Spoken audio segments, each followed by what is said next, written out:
He believed he could tame a lion, feed it, train it, control it, and make it his pet. In the quiet town of Kufa, Iraq, a man made a fatal mistake. He thought he could tame a lion just days after buying it. But on a warm May morning in 2025, that lion lunged, tearing into his neck and chest, refusing to let go. By the time help arrived, it was too late. He had been partially eaten in the very garden where he thought trust could be built with a predator. Keep watching. This is just one of several real-life tragedies we uncovered that you need to hear. His name was Aqil Fakher, a 50-year-old man known for keeping exotic animals. But this time, nature didn't obey him. It reminded everyone watching, lions don't forget who they are, and nature doesn't negotiate. This is the horrifying true story of the final moments of lion owner Aqil Fakher in Iraq. Welcome to Animal Quest. If you care about the truth behind real animal attacks, be sure to subscribe, like, and share this video so more people understand what happens when the line between human and beast is crossed. How it all began. His name was Aqil Fakher, a 50-year-old man living in Kufa, a historic city in southern Iraq, known more for its mosques and quiet streets than exotic animals. But behind the walls of his garden compound, Aqil was building something else. He wasn't just a collector, he was an enthusiast, a man drawn to danger like a moth to flame.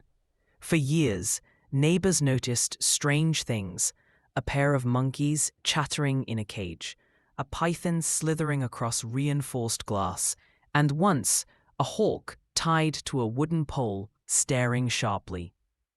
In a city where livestock and stray dogs were normal, Aqil stood out.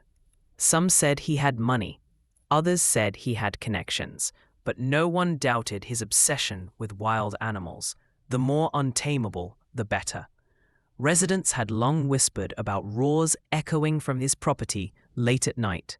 Most ignored them. Kufa was a quiet, private place. People didn't ask too many questions. The man behind the gates always seemed sure of himself, until the day he brought home a lion. In the first week of May 2025, under the scorching Kufa sun, Aqil Fakher made a decision that sealed his fate. After years of collecting exotic animals, creatures most only see behind bulletproof glass, he crossed the line. He brought home a lion, not a cub, not a sedated or injured one, but a full-grown young male, powerful, restless, still ruled by its hunting instincts. The animal arrived early in the morning, delivered by a contact whose name was never revealed. The deal was fast and quiet, as if both parties knew it shouldn't be discussed in public. In his garden compound, already home to monkeys, birds, and reptiles, Aqil prepared a cage, thick metal bars welded at the corners, a locked gate. To outsiders, it may have looked secure, but lions don't measure cages, they measure fear. The enclosure stood beside the others, like another exhibit in a collection that should never have existed. Aqil watched as the lion paced back and forth, admiring its muscles and calm fury. He believed he could tame it, feed it, train it, control it. Maybe in his mind, the lion could even start to trust him. But he didn't understand, many before him didn't, that cages and confidence are never enough. Wild instincts can sleep, but they never die. As the days of early May 2025 passed, something began to change in the quiet Al-Jamia district of Kufa. At first, it was just sounds, deep, guttural roars rolling over Aqil's compound walls like distant thunder. At night, they grew louder. Mothers brought children inside. Doors were locked earlier than usual. Neighbors grew tense. People already knew of Aqil's obsession with wild animals, but this was different. These weren't monkey screeches or snakes rustling in glass.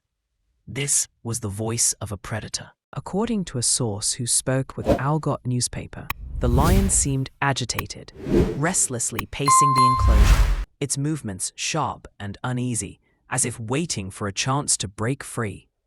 Some claimed it wasn't being fed enough. Others said the cage was too small. The lion's instincts pushed against the steel bars and concrete floor. Whispers of concern turned to fear. One man told local media he thought about reporting the lion, but didn't, out of respect or fear. After all, Aqil Fakher wasn't a man people questioned. He walked with quiet confidence, as if he believed he knew more than nature itself. And when people warned him, he didn't listen. Because to Aqil, the lion wasn't a threat. It was a trophy, a symbol, a challenge he believed he could conquer. But behind the iron bars, the lion was already changing, becoming more anxious, more aware, more dangerous by the hour. And soon, the cage would no longer be enough. A horrifying morning. It was the morning of Friday, May 9th, 2025. The sun had just begun to rise over Kufa, casting long shadows on the quiet streets of Al-Jamia. Birds chirped softly in the distance. For most of the city, it was a calm, ordinary start to the day. But inside one particular walled compound, something far more dangerous had awoken. Around 7 a.m., Aqil Fakher Alin, wearing a simple shirt and light trousers, walked into the center of his garden. He was alone. No assistants, no tranquilizers, no emergency plans, just him and the lion.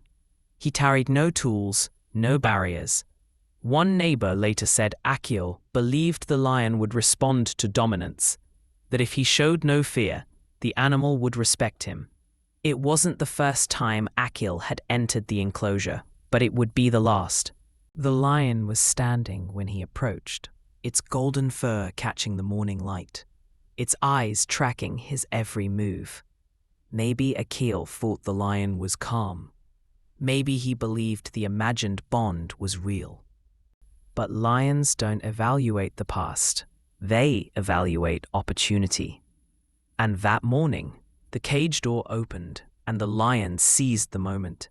A flash of muscle and instinct.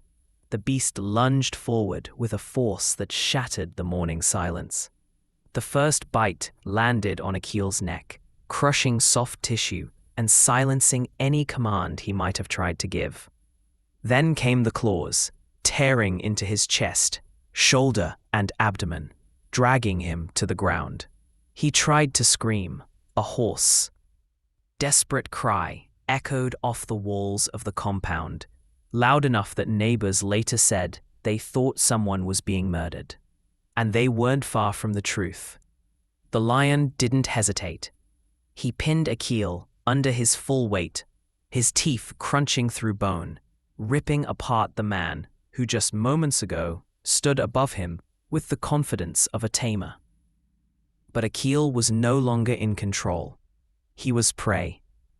By the time the first neighbor reached the gates, the garden had become a scene of horror. Aqil's body lay still. His upper torso was shredded and soaked in blood, his clothes torn and stained red. The lion sat over him, breathing heavily, still guarding his kill. He hadn't just attacked. He had partially eaten him and had no intention of stopping, not even after gunshots rang out. Even as the growls faded, the silence that followed wasn't peace. It was the terrifying realization that neither Aqil, nor his neighbors, nor the city was prepared for what had happened. No one truly understood what they were dealing with. The cage had opened, and nature had done what it always does, taken control back. Screams sliced through the still air of Kufa's Al-Jamia district, like a warning siren no one could ignore. One neighbor described the sound as inhuman, a blend of agony and terror that chilled the blood. Within minutes, people poured into the narrow street, unsure of what they were hearing or about to witness. Then someone shouted, "It's the lion! Aqil! The lion got him!" Panic erupted. The compound gates had been left unlocked, maybe in the chaos. Or maybe because Aqil never believed they'd need to be locked. A man, reportedly a relative of Aqil, burst into the property and ran across the garden. What he saw stopped him in his tracks. A massive lion, bloodied and heaving, punched over Aqil's body, its jaws still clenched around the lifeless torso. Aqil was unrecognizable, his neck torn, chest collapsed. The garden soaked in blood, but the lion didn't roar or pace. He was still, as if guarding his kill. The man didn't hesitate. He raised a Kalashnikov, likely stored in the house for emergencies, and aimed. He fired once, then again. 7 rounds tore through the lion's body. The beast let out a final roar and collapsed beside Aqil, its head thudding against the ground. Even in death, it didn't let go. The body remained curled next to Aqil's, massive paws still resting on the torn remains of the man, as if some primal instinct refused to release its prey. Minutes later, rescuers arrived, but it was far too late. All they could do was retrieve the body.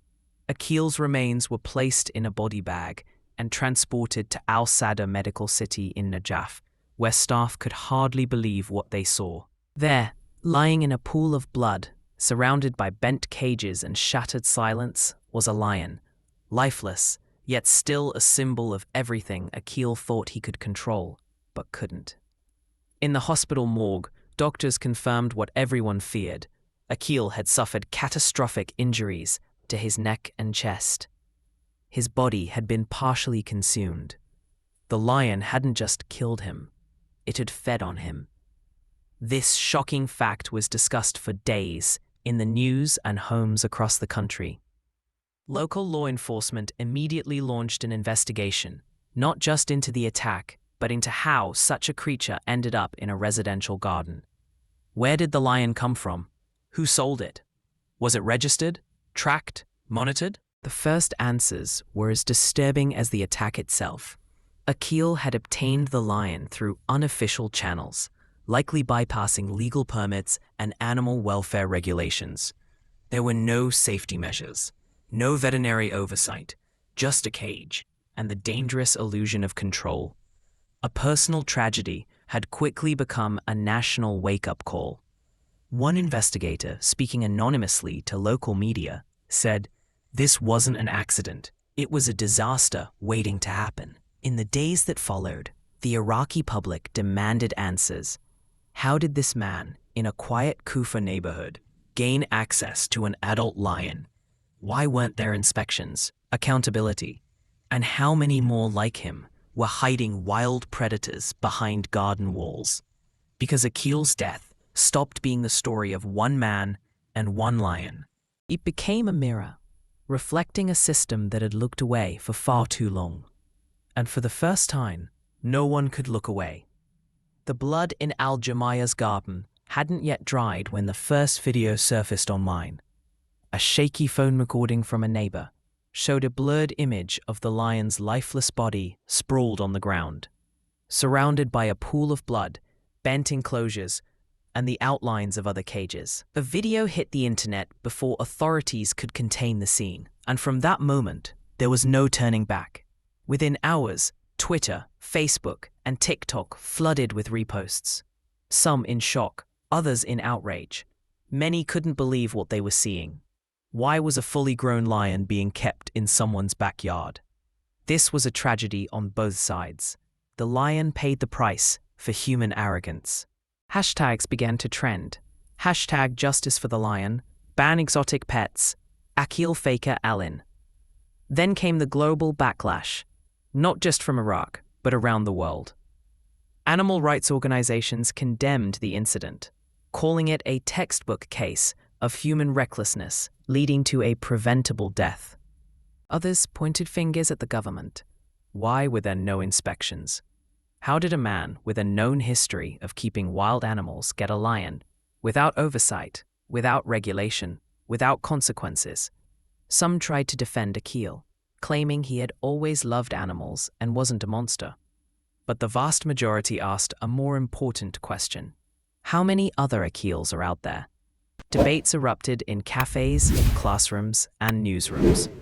Should the ownership of exotic animals be more strictly regulated or banned entirely? Because in the eyes of the public, this wasn't just the death of one man. It was the price of pride, the illusion of control, and a lion that should never have been there. What happened in Kufa stopped being a local tragedy.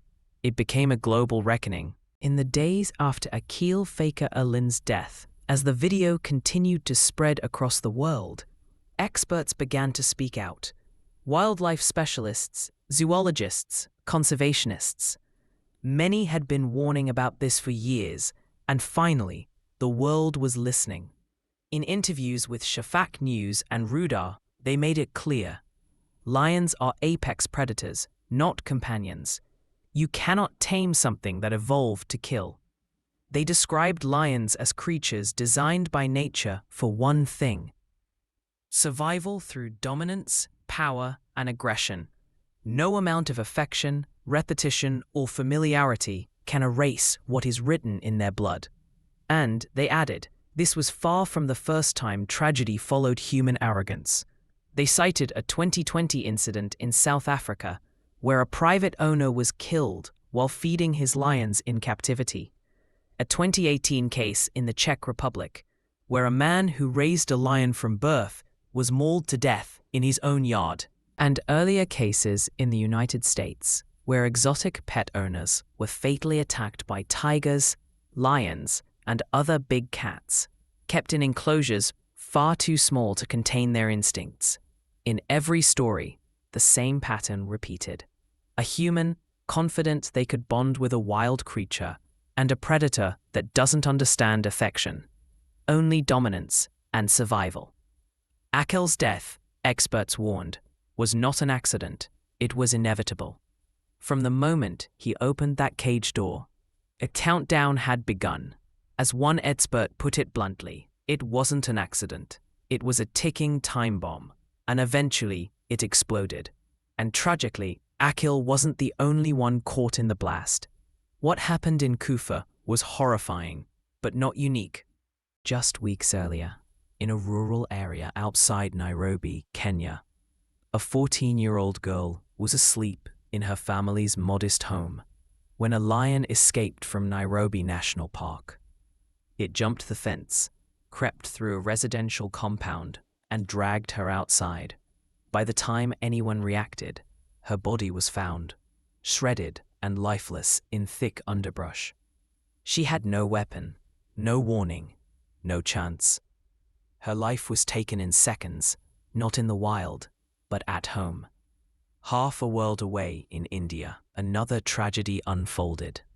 Just weeks earlier, in a rural area outside Nairobi, Kenya, a 14-year-old girl was asleep in her family's modest home when a lion escaped from Nairobi National Park.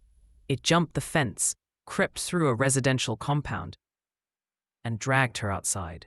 By the time anyone reacted, her body was found, shredded and lifeless in thick underbrush. She had no weapon, no warning, no chance.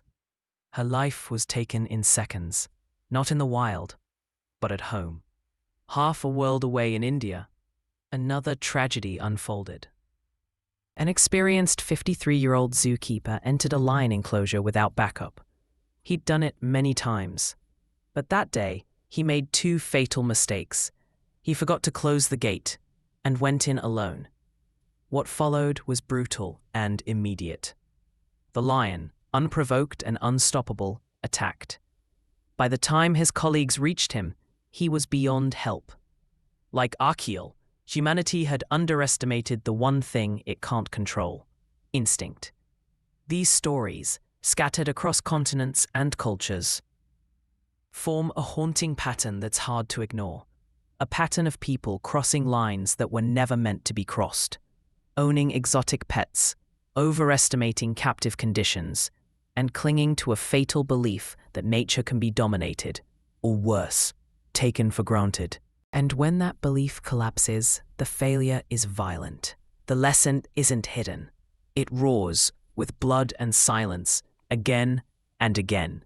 Because no matter how many times we think we've conquered nature, nature always reminds us she never agreed to be conquered. In the final seconds of his life, Aqil Fakher lay face down in the dirt. His body torn apart, his strength gone, his illusion shattered. The man who once walked among wild animals with confidence now lay helpless, bleeding and dying. The lion he said, housed and admired, turned on him with the full force of its nature, not out of malice, but because it was a lion. And lions don't make promises. Aqil's final moments were spent in terror, at the mercy of the very creature he thought he had under control. His screams, once sharp and human, faded beneath the heavy breath of the predator towering over him. And when silence returned to that garden in Kufa, it carried a lesson few will forget. Because this was never just an accident.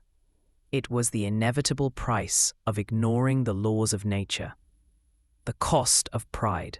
The final chapter in a story written long before the cage door opened.